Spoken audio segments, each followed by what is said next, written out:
All right, so let me talk about the cards here. You have some amazing cards, okay?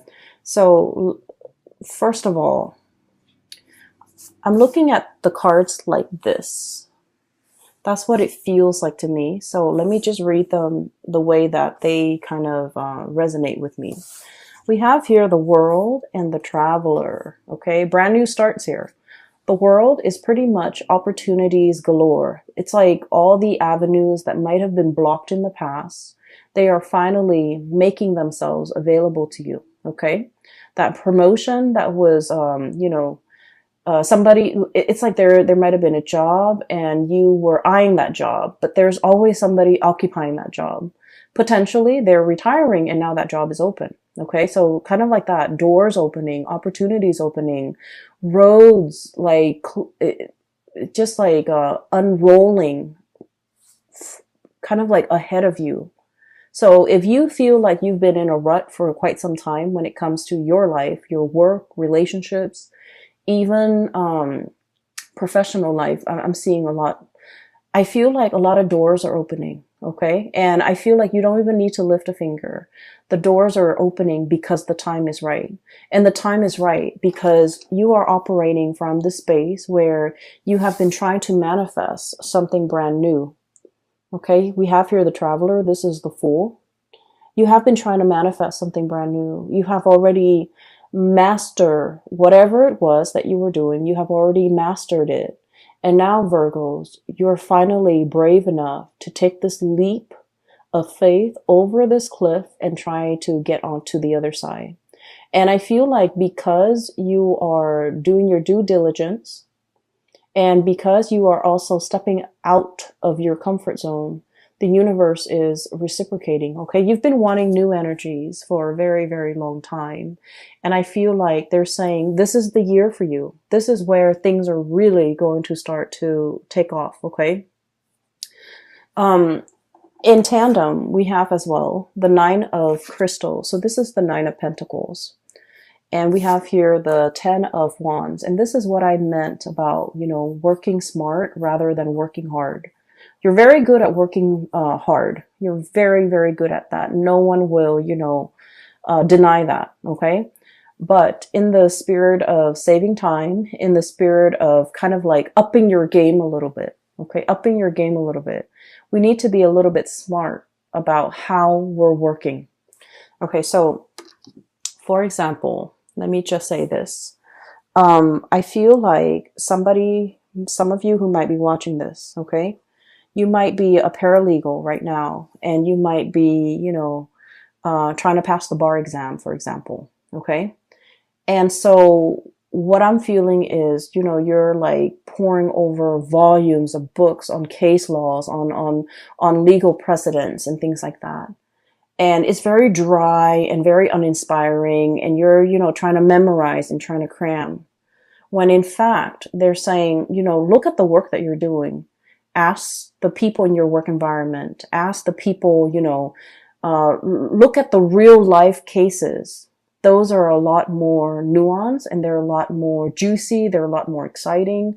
And if you look at those cases, the information is going to come alive. And so you don't have to cram. You don't have to, try to memorize in such a dry way. So it's about working smart rather than working hard. So the spider here, okay, and the spider, they weave their web, okay, and a lot of the times it gets destroyed, right? Humans like come in and shake them away, or insects or whatever animal that runs through the forest. They knock it down, and then the spider diligently, goes back out, possibly at night, weaves a new web, and, just waits for the prey to kind of like land on that web. Okay, so this is like working a lot, doing a lot of things in a repetitive way.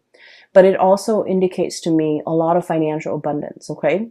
A lot of financial security, a lot of financial abundance, a lot of self-sufficiency. So spiders are very solitary creatures. And I feel like, everyone's got their own web and everyone minds their own business and everyone pretty much lives for themselves. And so what I'm feeling is, you've worked really hard to build up this foundation for yourself where you're self-sufficient. You don't want to ask for help. You feel like asking for help might be seen a little bit as a weakness, or even like asking for help is like, oh, I couldn't finish it. And it's a reflection of my work ethics or my skill set when I can't do something and I have to ask other people for help. And I feel as if you feel like in this environment, you feel almost like you're working twice as hard and other people are just coasting. And you might feel like there might be some imbalance associated with that. Okay. This is the 10 of Wands here. And the way that it's depicted in this card, we have here this horse. And, you know, horses are draft animals. They can carry a lot of weight and they can, you know, transport people, objects, carry, like pull a wagon. And so I feel like this is like the workhorse, literally the workhorse. This is somebody that other people depend on and other people often take for granted. Other people often dump responsibilities on. And this is an animal that doesn't complain either. Okay. So I feel as if there are definitely, and you know, I've been seeing this for a lot of Virgos. There are a lot of, definitely a lot of things here where you kind of need to draw the line. You kind of need to be a little bit crafty about how you can tell people to back off and, you know, give you your time and respect your space. And at the same time, to kind of like take care of themselves, like learn to be self-sufficient. You know, it took you a lifetime to learn to be self-sufficient. Why can't they do that themselves? So I feel like, you know, you might feel like it's not fair. You might feel like it's your responsibility now, or it's like falls on you, or it's incumbent upon you to, you know, pick up the burden for other people. And I feel like in a way that's not very fair. And I feel that in the past you might have been very much about, you know, wanting to serve others, being in the spirit of service. But I do sense for the month of February, you have drawn some boundaries. You have, you know, drawn your line in the sand, demarcate where you would chip in and where you will not, because I feel like your energy is a lot more free. This is like saying no to people and not feeling guilty, Virgo. Telling people, you know what, I only have 5 minutes and I need to, you know, use the restroom. I can't help you. I'm sorry, you know, things like that. And doing it in a way where you don't have to feel bad about it. You're not guilt-ridden over not being able to help somebody. You're not guilt-ridden over like not bending over backwards for another person when in fact they are clearly capable. And so I do sense there's a lot of like shedding away the mental and emotional baggage. And a lot of it has to do with the fact that you've been working for other people, serving other people, helping other people, a lot of people. And I do sense like you do it because, you know, you care about the people, right? But at the same time, you start to understand how that drains your energy, how that depletes you, how that disallows you from doing things that you want. How that really cuts into your time, how that really, you know, kind of like sidetrack your plans, and how that really affects your emotional well-being. And so we're coming from this space where we have like, you know, the deep dive in emotion, where we might feel guilty if we have to say no to people, where we might feel like, oh, well, I have an extra 5 minutes, you know, I can help that coworker, I can help that boss, I can help that person. And things like that. And I feel like you do take a lot upon yourself. And this is the month where we need to kind of like do us, focus on what we need, and not let other people's problems emotionally burden you. Okay. Learning to say no and feeling like you don't need to be apologetic for it. So this is really nice, crisp, refreshing energy. You're leaping towards the future of your life. Okay. So what is coming through, I feel for many of you, there's a lot of movement and travel here. Okay. And this is like seeing the world. traveling to another country, learning about another country, meeting people from different cultural, linguistic backgrounds, meeting people who are very, I also feel like, people who are like major players in their field, like being amongst the people who are the movers and the shakers in the world. So if you're, for example, in law, I see a lot of lawyers, paralegals, and people in the law profession. If you're in law, you might meet like a very famous judge.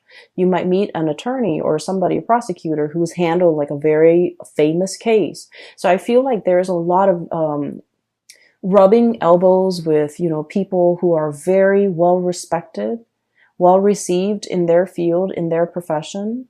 And I also feel like in some way, they could be a launching pad for your career or your professional life. Okay. Not in a way where we're like using them or ride their coattails. I feel like what they're telling you is like golden material, great advice, or even like they're opening your mind up in a way that will really streamline the work that you do, that will really make you reassess the work or the way in which you've worked in the past. And I feel like they're going to shed some light into your life about working smart rather than working hard. Okay. So you have some great new awakening here, as well as revelations, as well as, a lot of help and guidance, physical help and guidance coming through from other people. And this is great. Okay, so I feel like many of you are traveling. So I'm seeing here clearing up some time in order to travel. I'm seeing here the Traveler and the Two of Cups. This is the Two of Cups. It's the dove. It's really sweet. I feel like for some of you, this is like traveling for your honeymoon. Traveling as a couple, traveling for Valentine's Day. It's Valentine's Day in the US. So I feel like there's going to be a lot of, it's a very nice romantic vibe, especially for coupled people. I feel like someone is really going to make this a very memorable month for you when it comes to love and relationships. And some of you could be getting married, getting engaged, getting, taking your honeymoon, traveling to see the world, taking a cruise even. I'm feeling, and it's going to be really, I'm hearing breathtaking sights. Okay. So if like it's a cruise, it's going to be very refreshing, very, the scenery is going to be quite beautiful. Okay. So I'm seeing that, and I'm really happy to see this for you. So there's a major transformation here. We have the cicada and the Two of Shells. So this is about transformation in a love relationship. Okay. Transformation in a love relationship. And what I'm sensing is for many of you, there could be like upping the ante, taking the relationship to the next level, meeting somebody that you can really get along with, or like having that sense of coming together between you and another person. So I feel as if you have been single, there's a little bit like Nine of Crystals, the Nine of Pentacles is the single lady card, right? You could be male or female watching this, okay? It wouldn't matter. It's like, if you have been single, I feel like there's a transformation when it comes to your relationship, okay? Even like taking the relationship to the next level. I'm hearing, and this is like posting on social media, changing relationship status, or, posting pictures together for the very first time. So you might have been in a relationship, but never advertised it. And now you're coming public with the relationship because I feel that you're serious about this person. You know where you stand with them. They likewise are very serious with you. And so you feel that it's safe and it's stable enough to bring it out into the open, to show off this person, to be with this person, and to, have the two of you recognized as a couple. I feel like for many of you, it's a big step for you guys, because it takes an earth sign a very, very long time to really fall in love and to trust in the stability of a relationship. And they're also, you guys, I feel like, are also very, very private overall when it comes to, your romantic life, unless you have like very strong Leo placements in your chart. I feel like with Virgos, everything is very subdued. The relationship is very private, and you like to keep it very private. And as a result of this, I feel like this is like serious escalation in a love relationship in some capacity, because now you're kind of like seen in public with this person, making things public, okay, making a public announcement. And there will be a lot of people looking on. And I feel as well, there's something here that indicates to me two people who are a very, very good, solid match for each other. The Two of Cups is about, you know, friendship and harmony. It's two people who might be very similar.